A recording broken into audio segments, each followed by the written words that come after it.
প্রিয় শিক্ষার্থী, আসসালামু আলাইকুম। তোমরা সকলে ভালো আছো? আজকে তোমাদের সাথে পাঠদান নিয়ে আছি আমি মোহাম্মদ ফজলুল বাড়ি, প্রভাষক পদার্থবিজ্ঞান প্রতিষ্ঠান স্কুল অ্যান্ড কলেজ রংপুর।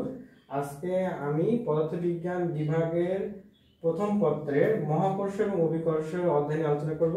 আজকের এই অধ্যায়ের চতুর্থ লেকচার হবে।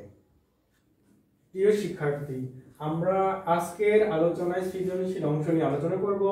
আমাদের এখানে একটা উদ্দীপক লেখা আছে, চট্টগ্রাম বোর্ড 2017 সালে এসেছিল। এখানে বলা আছে একদল বিজ্ঞানী 100 কেজি ভরের একটি কৃত্রিম উপগ্রহকে এত উপরে এত বেগে প্রদান করে চাঁদ সদৃশ উপগ্রহে পরিণত করার চেষ্টা করলো।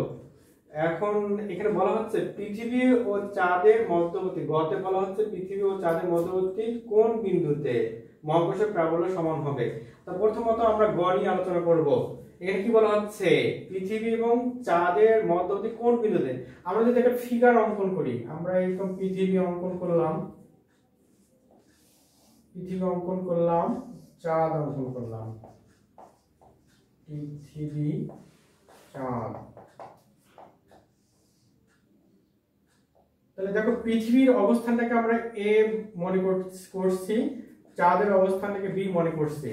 এখানে পৃথিবী এবং চাঁদের মধ্যবর্তী দূরত্ব দেয়া আছে।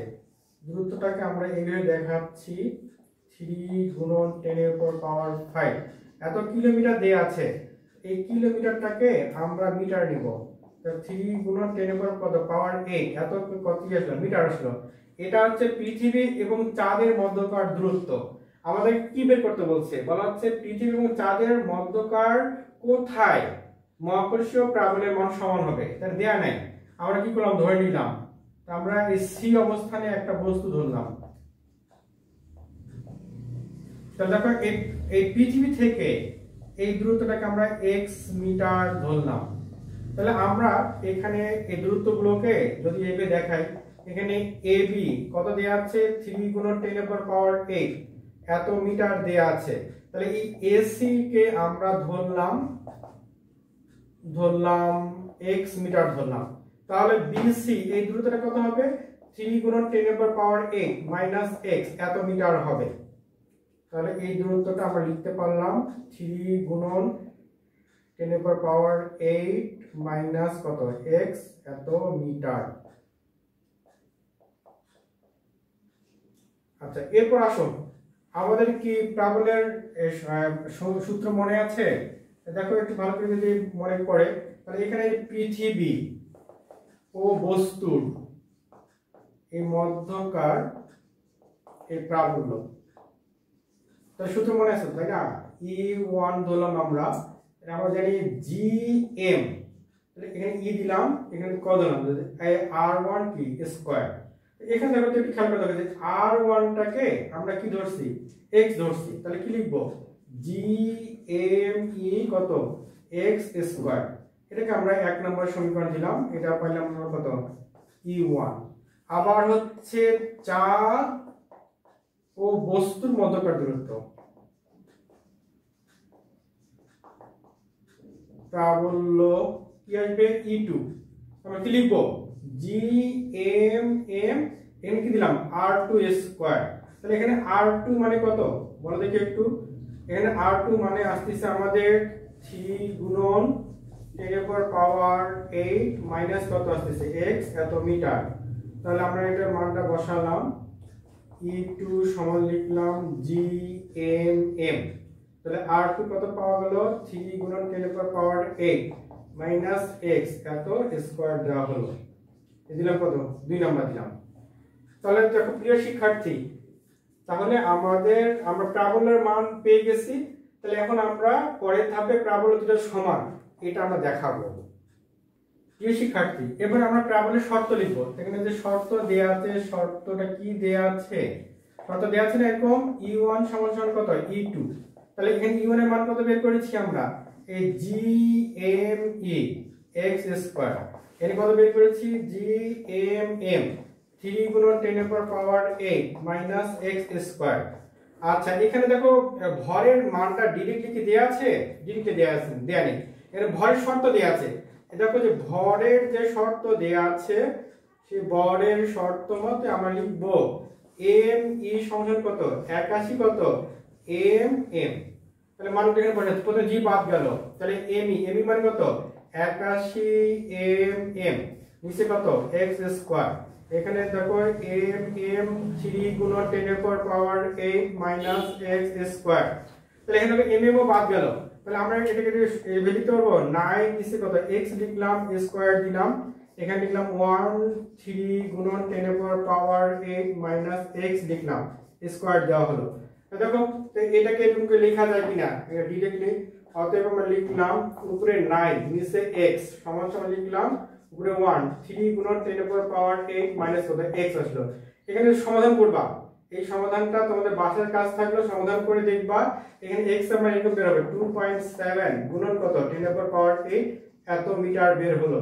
তাহলে দেখো প্রিয় শিক্ষার্থী, তাহলে আমাদের কি বের করতে বলছিল, আমাদের বের করতে ছিল পৃথিবী এবং চাঁদের মধ্যকার কোন বিন্দুতে, তাহলে আমরা বলবো যে পৃথিবী থেকে এত দূরত্বে কি হবে এই মহাকর্ষীয় প্রাবল্যের মান সমান হবে। যে শিক্ষার্থী, এবারে আমরা ঘর নিয়ে আলোচনা করব। এখানে ঘরতে কি বের করতে বলছে, উদ্দীপকের কৃত্রিম উপগ্রহটি চাঁদের মতো উপগ্রহে পরিণত হবে কিনা। তাহলে দেখো তো খেয়াল করে দেখো, তাহলে আমাদের এই পর্যায়ক্রমের সূত্র জানা আছে না, টি মানে 2 পাই নিচে ভি আর প্লাস এইচ, এরকম জানা আছে, জানা আছে, আমরা দ্বিতীয় লেকচারে এরকম শিখেছিলাম।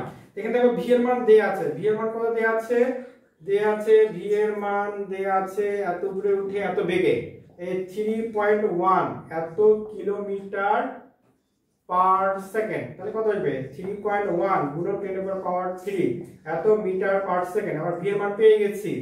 তারপর আমাদের কি দরকার, এখানে দেখো তো এই যে এইচ পৃথিবী থেকে কত উপরে, এখানে এইচ এর মান দেয়া আছে, কত উপরে দেয়া আছে পৃথিবী থেকে 3.6 গুণন 10 এর পাওয়ার 4 এত কিলোমিটার, তার মানে কত 3.6 গুণন 10 এর পাওয়ার 7 এত মিটার পেলাম।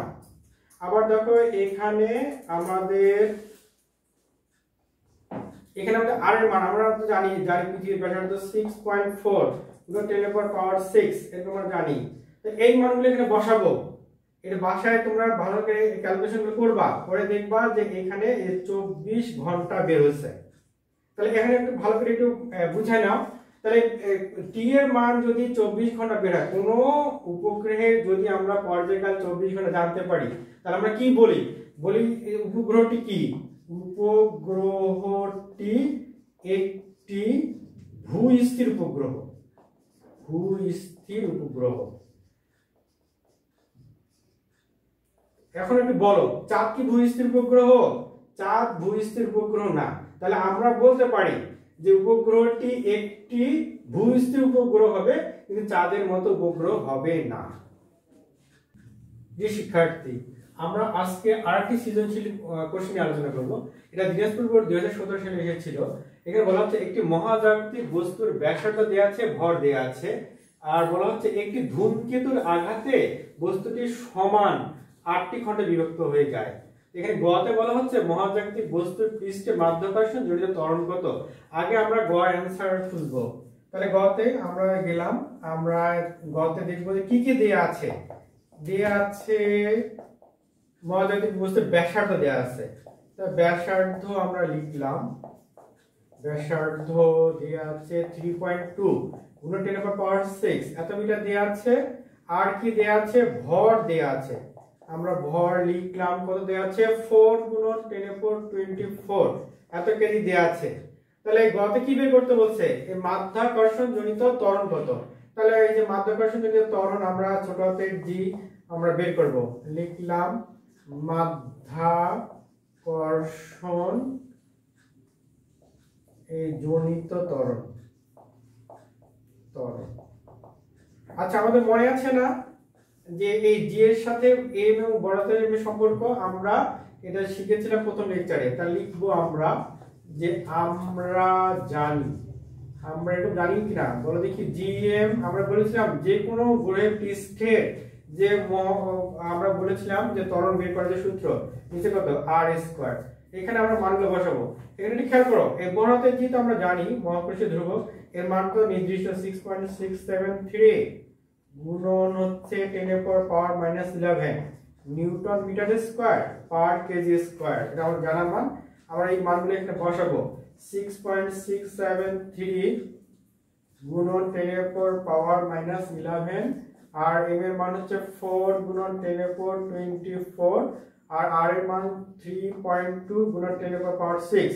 এই মানগুলো বসিয়ে যদি আমি ক্যালকুলেশন করি তো দেখবা তোমরা এরকম 26 মিটার পার সেকেন্ড স্কয়ার মানে বের হয়।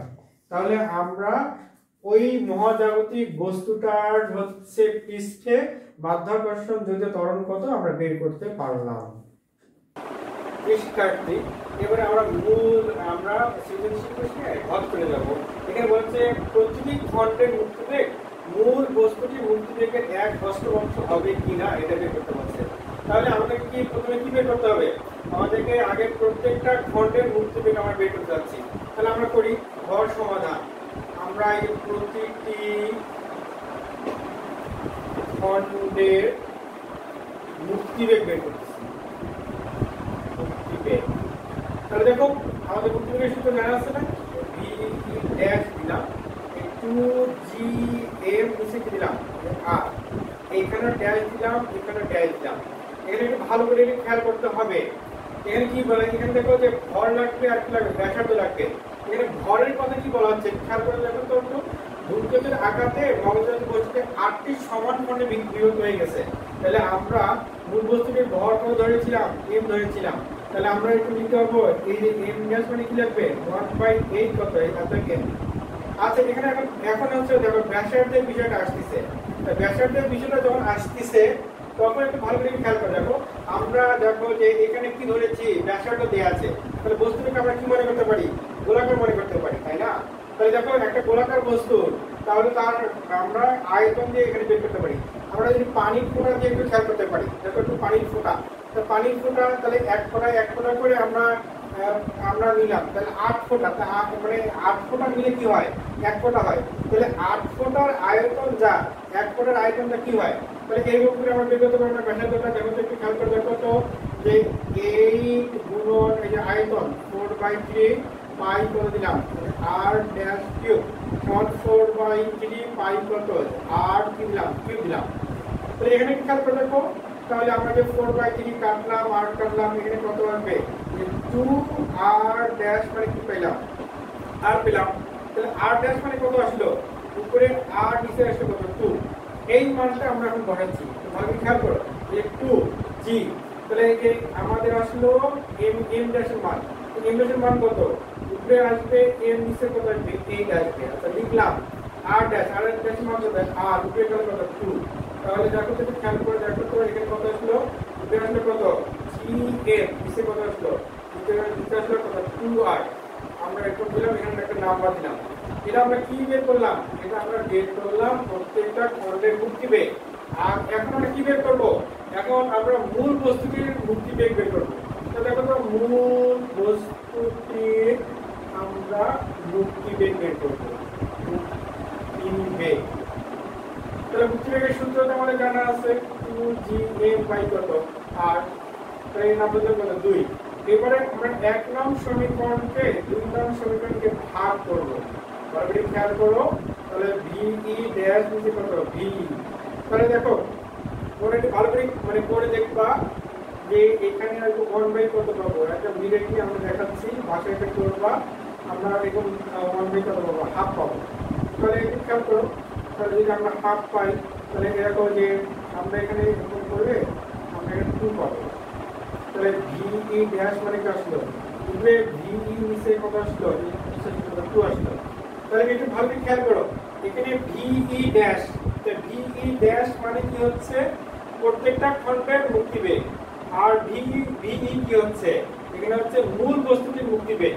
আমাদেরকে কি বের করতে বলছে দেখাইতে বলছে প্রত্যেকটা খণ্ডের মুক্তিবেগ মূল বস্তুটির 1/8। আমরা কি 1/8 পেলাম? পাইনি। কত পেয়েছি? অর্ধেক পেয়েছি। তাহলে আমরা বলবো যে প্রতিটি খণ্ডের মুক্তিবেগ মূল বস্তুটির মুক্তিবেগের 1/8 হবে।